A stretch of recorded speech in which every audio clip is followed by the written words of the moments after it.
Hello everyone, welcome to my channel. कैसे हैं आप सब? उम्मीद करती हूँ आप सब बहुत अच्छे होंगे। घर और किचन का काम कुछ टिप्स के साथ किया जाए तो काम बहुत ही परफेक्ट तरीके से होती है, जल्दी हो जाती है।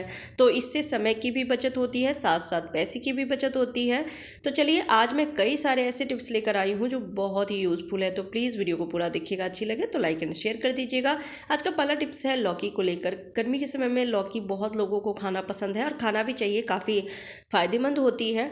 लेकिन कई बार होता है कि हम ज़्यादा बड़ी लौकी ले आते हैं और एक बार में इतना हम नहीं बनाएंगे, तो फिर आधा कट करके रखते हैं। लेकिन प्रॉब्लम ये होती है कि जब आधा कट करके रखते हैं तो वो धीरे धीरे सूखने लगती है।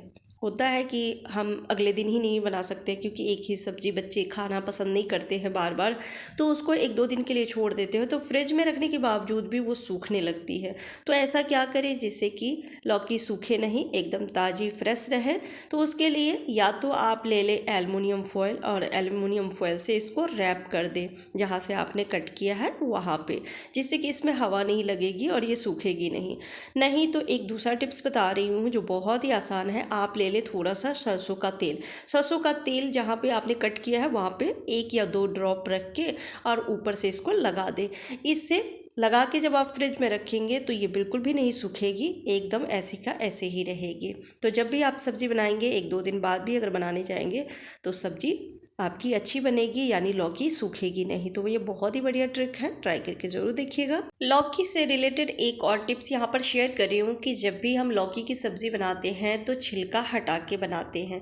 कई लोग छिलका इसका फेंक देते हैं, जबकि छिलका नहीं फेंकना चाहिए, इसमें भरपूर मात्रा में प्रोटीन होती है। तो जब भी आप लौकी की सब्ज़ी बनाते हैं तो उसका छिलका आप हमेशा इसको रखें और आप इसके पकौड़े बना सकते हैं। बहुत ही टेस्टी पकौड़े बनते हैं। जैसे आप बाकी के पकौड़े बनाते हैं ना, वैसे ही इसके पकौड़े बना सकते हैं। बेसन में सारे मसाले मिक्स करके और इस छिलके को अच्छे से पहले धो लीजिए और धोने के बाद बारीक बारीक इसको कट कर लीजिए और बेसन में मिक्स करके पकौड़े बना सकते हैं। बहुत ही टेस्टी लगती है खाने में। अगर पकौड़े नहीं बना सकते हैं तो इसका जूस भी बना के आप घर में, अगर बुजुर्ग है तो उनको दे सकते हैं सुबह सुबह, बहुत ही फायदेमंद होती है। तो कैसी लगी आपको ये टिप्स, कमेंट करके जरूर बताइएगा। अगला टिप्स है न्यूट्रेला को लेकर। घर में हम सभी न्यूट्रेला रखते हैं क्योंकि बच्चों को बहुत ज़्यादा पसंद आती है। इसकी सब्ज़ी बनानी हो या फिर जो भी खाते हो, इसमें भरपूर मात्रा में प्रोटीन होती है। पर इसको लंबे टाइम तक सुरक्षित कैसे रखें? ज़्यादातर तो हम सभी न्यूट्रेला का पैकेट जब लाते हैं तो उस पैकेट से निकाल कर ऐसे डब्बों में भर देते हैं जिससे कि इसमें हवा ना लगे, लेकिन फिर भी लंबे टाइम तक इसको रखना बहुत ज़्यादा मुश्किल हो जाती है, इसमें कीड़े लगने लगते हैं। तो उसके लिए बहुत ही बढ़िया टिप्स लेकर आई हूँ कि अगर आपको ज़्यादा महीनों तक इसको स्टोर करके रखना है, ज़्यादा क्वांटिटी में आप लेकर आए हैं, तो आप रख दें उसमें नमक। तो क्वांटिटी आप देख लीजिए कि कितना है सोयाबीन बड़ी, तो उसके हिसाब से आप थोड़ा सा नमक रख दीजिए। मैं आधे चम्मच नमक रखी हूँ और अब इसे कई महीनों तक स्टोर करके रख सकते हैं, ये बिल्कुल ख़राब नहीं होगी। अगला टिप्स है बेल्ट को लेकर। बच्चों के कई सारे बेल्ट हो जाते हैं जो ऐसे ही बेकार घर में पड़े रहते हैं, छोटे हो जाते हैं, फिर वो पहनते नहीं हैं, या फिर स्कूल की जो बेल्ट होती है ना, वो बच्चे नॉर्मली घर में नहीं पहनते हैं, ये ऐसे ही पड़ा रहता है इधर उधर। तो आप इससे बहुत ही बढ़िया ऑर्गेनाइजर के तौर पे यूज़ कर सकते हैं। तो उसके लिए मैं ले ली हूँ यहाँ पे कुछ इलास्टिक वाली रबड़। तो आपको 8-10 रबड़ इस बेल्ट में लगा लेने हैं। तो मैं इधर से रबड़ लगा देती हूँ, तो एक साथ लगा दी हूँ और अब इसको अलग अलग कर देंगे। तो इतना दूरी पर मैं रखूँगी। बहुत ही बढ़िया फ्री में ऑर्गेनाइज़र बनके तैयार हो जाती है। हर चीज़ के लिए हमें पैसे बिल्कुल भी खर्च नहीं करने चाहिए। अगर छोटे छोटे जुगाड़ से भी काम हो जाती है और घर खूबसूरत रहता है, किचन ऑर्गेनाइज रहता है, तो इसमें कोई दिक्कत नहीं है। तो अब इसे मैं कहीं पर भी टांग दूंगी। तो मैं किचन बर्तन जो रखने वाली रैक है उसमें लगा दी हूँ। आप कील कहीं पे दीवार में हो, किचन में हो, वहाँ पर इसको टांग सकते हैं। और टांगने के बाद इसमें आप चम्मच, छोटे छोटे जो स्पून आती है वो, या कोई भी चीज़ आप इसमें रख सकते हैं। बहुत अच्छे से ये इसमें रहती है और देखने में भी बहुत प्यारा लगता है। इससे आपका किचन भी खूबसूरत रहेगा और चीज़ें भी ऑर्गेनाइज रहेगी। तो ये बहुत ही बढ़िया तरीका है। आपको कैसा लगा कमेंट करके ज़रूर बताइएगा।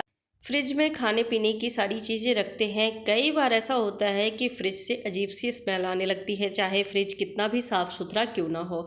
क्योंकि उसमें कुछ ऐसा रख देते हैं, जैसे दही हो गया, तो कई बार काफ़ी खट्टी दही हो जाती है, या फिर लस्सी रख दी है तो उसकी भी स्मेल पूरे फ्रिज में आ जाती है, या फिर कुछ ऐसे भी फ्रिज से अजीब सी स्मेल आती है। तो उस स्मेल को दूर करने के लिए आप रख दे आधा नींबू, एक नींबू को कट करके एक टुकड़ा उसमें रख दे और फिर फ्रिज को बंद कर दे। इससे आप देखेंगे कि जो बैड स्मेल आ रही है फ्रिज से वो सारे ही ख़त्म हो जाते हैं। नींबू सब ऑब्जर्व कर लेती है, तो ये बहुत ही बढ़िया ट्रिक है। अगला टिप्स है बर्तन धोने को लेकर। बर्तन धोना हम लेडीज़ को बिल्कुल भी पसंद नहीं है, खासकर गर्मी के टाइम में घंटों भर किचन में खड़ा रह के बर्तन धोना बिल्कुल भी अच्छा नहीं लगता है। पर बर्तन हो ही जाते हैं, 3 टाइम के हो जाते हैं। अगर फैमिली बड़ी है तो ज़्यादा होते हैं, फैमिली छोटी है तो कम होते हैं, लेकिन 3 टाइम बर्तन धोना ही पड़ता है, जिस वजह से साबुन भी बहुत ज़्यादा खर्च हो जाती है।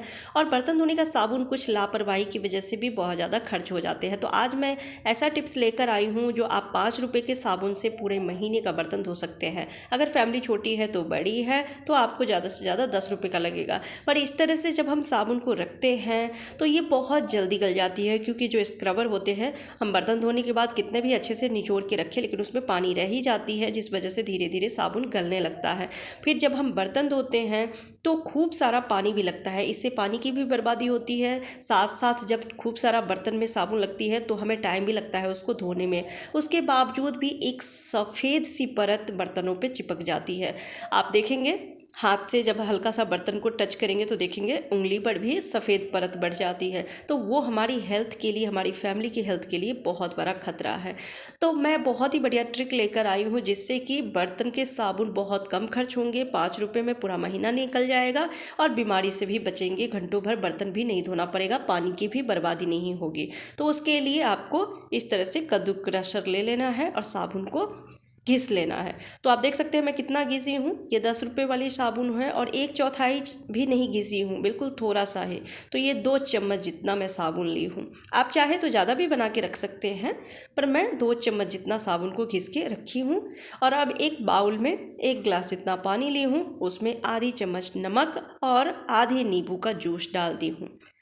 ये आराम से मेरा 10 दिन चल जाएगा। आप चाहें तो पूरे महीने का भी बना के रख सकते हैं। और अब इसको मिक्स कर दी हूँ। हमें अब इसे गैस पे 1 या 2 बॉयल आने तक हमें इसे उबालना है। आप चाहें तो उबालने की जगह इसमें गर्म पानी भी रख सकते हैं, जैसे हमने नॉर्मल वाटर लिया था। आप चाहें तो गर्म पानी में ही साबुन, नमक और नींबू के जूस को मिक्स करके डायरेक्ट डब्बे में भर के रख सकते हैं। पर मैं 2 उबाल जितना इसको खौला ली हूँ और अब इसको हम ठंडा होने देंगे। तो गैस ऑफ कर दी हूँ और जब ठंडा हो जाएगा तो इसे हम किसी भी बॉटल में भर के रख लेंगे। तो मैं नींबू का छिलका भी रख दी थी, क्योंकि इसमें भी बहुत सारी होती है खुशबू और जूस भी बहुत ज़्यादा रह जाते हैं। तो नींबू के छिलके को हटा दी हूँ और अब किसी भी बॉटल में आप भर के रख सकते हैं। तो मेरे पास अभी यही बॉटल है तो मैं इसमें रख देती हूँ। तो मैं बॉटल में सारे सॉल्यूशन को भरती हूँ। आप चाहे तो ढक्कन में एक छोटा सा होल भी कर सकते हैं, जिससे कि आसानी से आप इस लिक्विड को निकाल सके। तो जितना भी सिंक में बर्तन था मैं उसके लिए इतना सा लिक्विड ली हूँ। इससे बहुत आसानी से और फटाफट बर्तन सारे धुल जाते हैं। इसमें मैं नींबू रखी हूँ, नमक रखी हूँ, जिस वजह से तेल की जो चिकनाई प्लेट में लगी रहती है वो भी बहुत अच्छे से क्लीन हो जाएगी। तो इससे आपके समय की भी बचत होगी, पानी की भी बचत होगी। बहुत ही बढ़िया सोल्यूशन है। तो आप बना के ट्राई करके ज़रूर देखिएगा। और आपको आज के सारे टिप्स कैसे लगे कमेंट करके ज़रूर बताइएगा। अच्छी लगी हो तो प्लीज़ वीडियो को लाइक और शेयर कर दीजिएगा। चैनल पर पहली बार आए हैं तो सब्सक्राइब करके बेल आइकन ज़रूर प्रेस कीजिएगा, ताकि आगे भी आपको ऐसे ही अच्छे अच्छे टिप्स देखने को मिले। फिर मिलती हूँ अगली वीडियो में अगले टिप्स एंड ट्रिक्स के साथ। तब तक के लिए बाय बाय, टेक केयर।